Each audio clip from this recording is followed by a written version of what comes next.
Back in AD 320, midwinter, really cold, the Roman emperor sent out a law. He made a new law saying that if you're a civilian or if you're part of the army, you have to sacrifice to the pagan gods.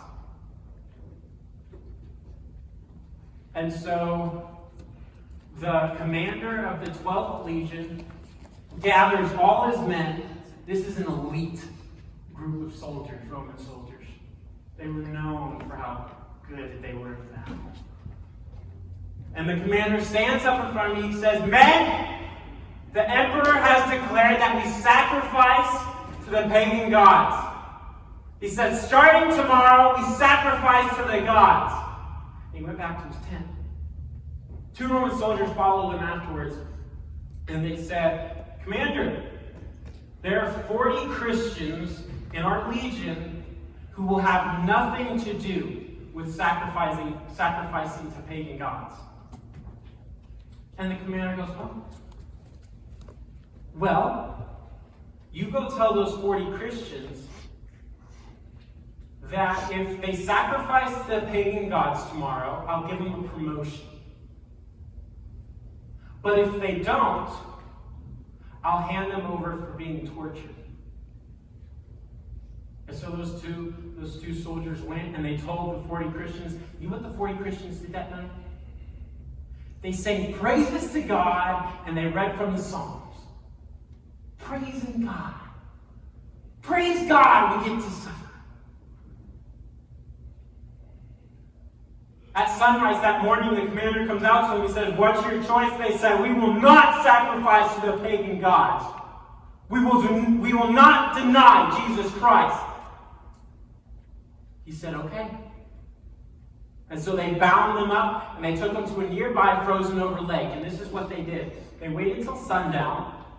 And at sundown, they took them to the middle of the lake. They stripped them naked and they left them there. Now it was so cold that night, and they're on the ice. They're going to freeze to death if they don't get somewhere warm. 40 Christians out there laying on the ice, freezing to death. But you know, the commander, they were good soldiers. They fought well, they were great at what they did. And so he decided, you know what? I'm going to give them another chance. And on the shore of the lake, he put a warm bathhouse. And he told the 40 soldiers, he said, "At any time, if you'd like, you can come back to this bathhouse. But if you come back to this bathhouse, you have to sacrifice to the pagan gods." The Christians said, "Nope. We're going to freeze to death." And they laid on that ice. And the commander, he put a guard at the bathhouse to make sure the Christians didn't sneak over, get warm secretly, go back out on the ice and survive. And the guard, he's standing out there and he's watching these bodies on the ice. And he's listening to them sing praises to God. They're singing and they're singing and they're singing. For several hours they sang to God. And then it got a little quieter, and so he tried to listen, because he was being moved by this. He tried to listen just a little more, and they had stopped singing. Instead, they started chanting. They started saying, 40 soldiers for Christ, 40 martyrs, and 40 crowns. Or in other words, they're soldiers for Christ, they're going to die for Christ, and they're going to be given crowns when they get to heaven. 40 soldiers for Christ, 40 martyrs, and 40 crowns. And the guard, he's listening to this, and then something shocking happens. It went from 40 to 39. 39 soldiers for Christ, 39 martyrs, and 39 crowns. And in the shock of this, he looks out on the ice and he sees a figure running towards him. One of the 40 soldiers had given up. He denied Jesus and he was running on the ice to get warm. And that guard, so moved by their faith, he knew what he had to do. took off his armor, and he took off his clothes, and he threw it at the soldier that had left. And he said, "You take my clothes, I'll take your place." And he ran out on that ice towards those 39 freezing soldiers, yelling, 40 soldiers for Christ, 40 martyrs, and 40 crowns. And right then he gave his life to Christ, and he died for Christ.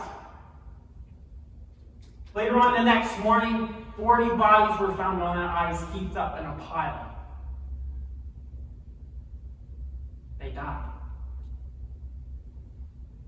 Now the world looks at this and says they're crazy. God looks at this and he says, "I love you. Thank you." He says, "You lived the life I made you to live. You gave your life to me. You had your faith in me, and because of that, welcome to my kingdom." Those 40 soldiers are in heaven right now in the presence of God. Victory! Where most of the world would say failure. I want you to bow your heads. I want you to close your eyes. And right now, I want you to examine your heart.